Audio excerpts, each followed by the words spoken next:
Halo semuanya, selamat pagi. Assalamualaikum warahmatullahi wabarakatuh. Salam sejahtera bagi kita semua. Om Swastiastu, Namo Buddhaya.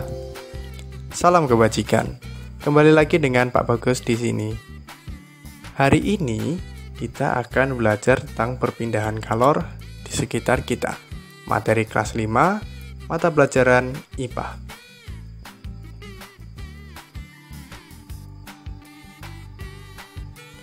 Tujuan pembelajaran pada materi kali ini. Yang pertama, untuk aspek pengetahuan, siswa mampu menerapkan konsep perpindahan kalor dalam kehidupan sehari-hari. Dan untuk aspek keterampilan, siswa mampu melaporkan hasil pengamatan tentang perpindahan kalor dalam kehidupan sehari-hari.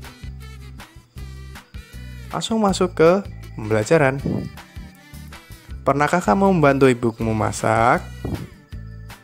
Ayo, kira-kira di sini siapa yang pernah membantu ibunya memasak?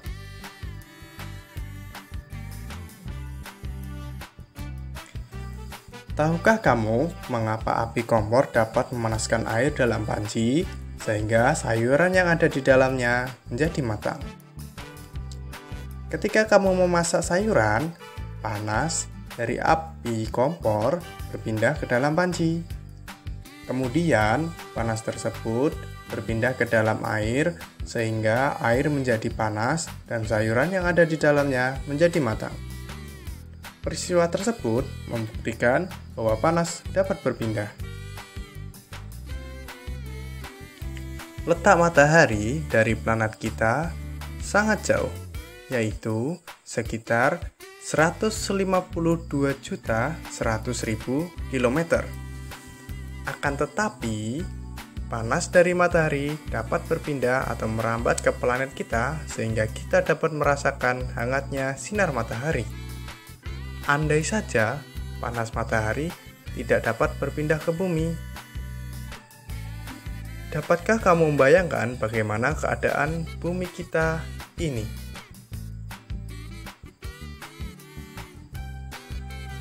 Panas berpindah dari benda yang bersuhu tinggi ke benda yang bersuhu lebih rendah. Bagaimana panas dapat berpindah?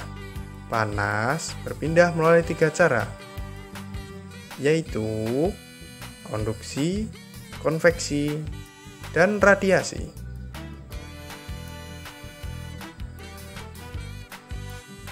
Konduksi.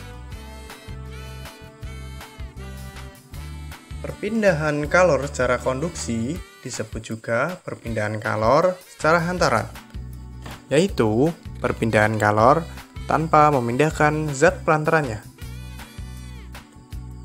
Pada peristiwa perpindahan kalor secara konduksi, yang berpindah hanya energi kalornya saja. Umumnya, perpindahan kalor secara konduksi terjadi pada zat padat. Contoh peristiwa konduksi. Kalian bisa mempraktekannya di rumah, yaitu saat membuat teh. Air panas dimasukkan ke gelas. Jadi, kalian bisa memasukkan air panas ke dalam gelas. Nah, masukkan sendok ke dalam gelas atau aduk teh yang ada di dalam gelas tadi. Nah, setelah lama mengaduk atau sendok telah lama dicelupkan ke dalam air panas yang berada dalam gelas, sentuh ujung sendok. Apa yang kamu rasakan? Nah, pasti kamu merasakan panas di ujung sendok. Nah, itu adalah contoh peristiwa konduksi. Jadi, yang berpindah hanya kalornya atau panasnya. Contoh lain peristiwa konduksi. Nah, ini adalah gambar secara nyata contoh peristiwa konduksi. Ujung besi A dipanaskan dengan api. Ujung besi B kamu pegang. Kamu akan merasakan panas karena besi mengantarkan panas. Nah, masih ingat ya, Kalau konduksi mengantarkan panas dan biasanya terdapat di benda padat. Nah, seperti ini. Nah, panas dari A akan diantarkan ujung besi titik B. Nah, itu adalah dua contoh peristiwa konduksi. Sekarang ke konveksi, perpindahan kalor.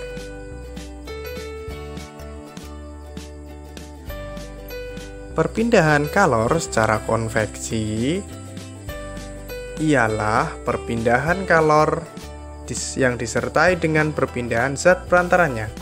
Umumnya, peristiwa perpindahan kalor secara konveksi terjadi pada zat cair dan zat gas. Zat yang menerima kalor akan memuai dan menjadi lebih ringan, sehingga akan bergerak ke atas. Saat zat yang lebih ringan tersebut berpindah ke atas, molekul zat yang ada di atasnya akan menggantikannya. Contoh peristiwa konveksi, yaitu saat kalian memasak air. Air dekat api menjadi panas sehingga menjadi ringan dan bergerak ke atas. Nah, lihat panah merah. Nah, air yang dipanaskan yang di bawah, yang dekat kompor api akan naik. Nah, air yang berada di atas akan menggantikan air yang ada di bawahnya. Atau, air yang bergerak ke atas digantikan oleh yang ada di atasnya. Demikian seterusnya. Contoh lain, peristiwa konveksi. Nah, perpindahan kalor secara konveksi juga mengakibatkan terjadinya angin darat dan angin laut. Angin darat terjadi karena udara di darat pada malam hari lebih cepat dingin daripada udara di laut, sehingga udara yang berada di atas laut akan naik dan udara yang dari darat akan menggantikan posisi udara yang naik tadi. Nah, jadi angin yang ada di darat akan berhembus ke laut, sedangkan angin yang di atas laut akan berhembus ke darat. Itu terjadi pada saat malam hari. Sedangkan angin laut terjadi pada siang hari.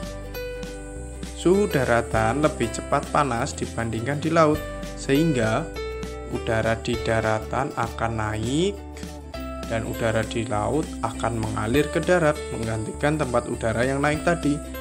Keadaan ini, angin darat dan angin laut digunakan oleh para nelayan.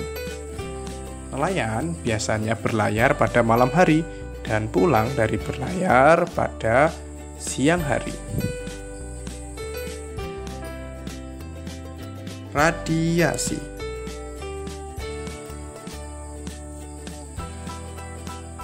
Bagaimana panas matahari dapat sampai ke bumi? Jawabannya, kalor dari panas matahari tidak dapat berpindah secara konduksi karena udara yang terdapat dalam atmosfer termasuk konduktor yang paling buruk. Kalor dari matahari pun tidak dapat menghantar secara konveksi karena antara matahari dan bumi terdapat ruang hamba yang tidak menghantarkan kalor. Jadi, kalor dari matahari merambat ke bumi tanpa melalui zat perantara. Nah, proses perpindahan kalor yang tidak memerlukan zat perantara dinamakan radiasi.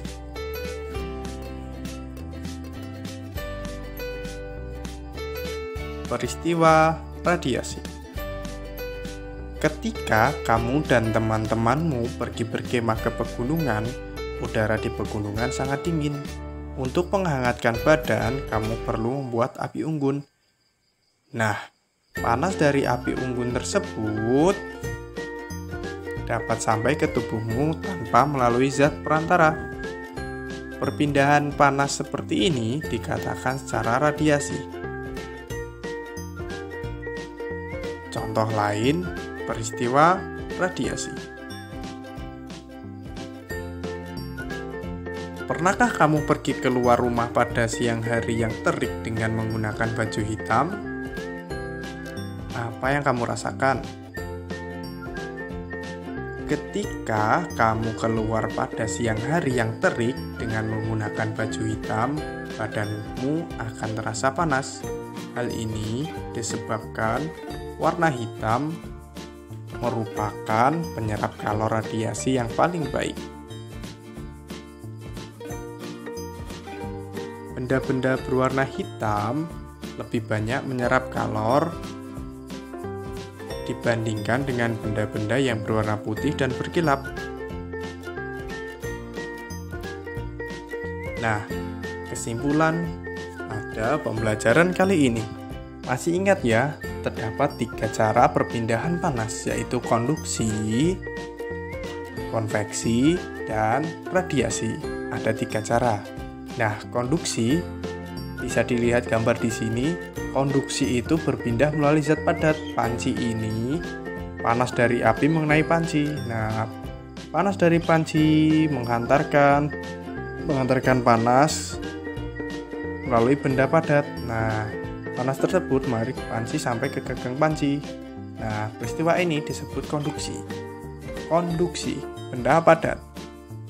Nah, mediumnya, panci ini tidak berubah, cuma kalornya saja yang berpindah. Nah, medium perantara tidak ikut berpindah melalui zat padat. Konveksi, medium perantara ikut berpindah. Nah, air ini berpindah.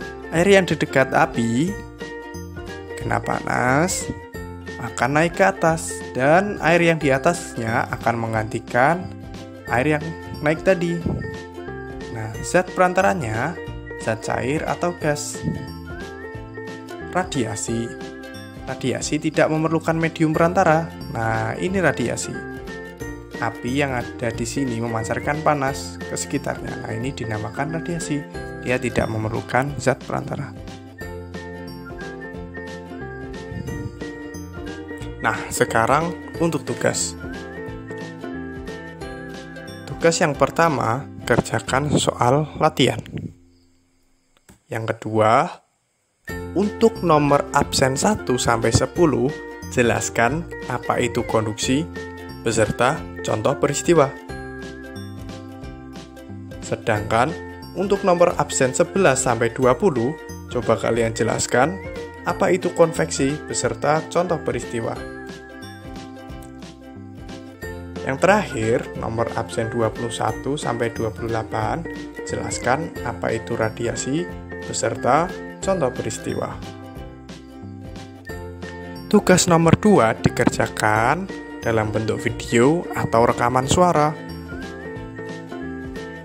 Itu saja untuk tugas dari Pak Bagus. Selamat mengerjakan. Sampai jumpa di lain waktu.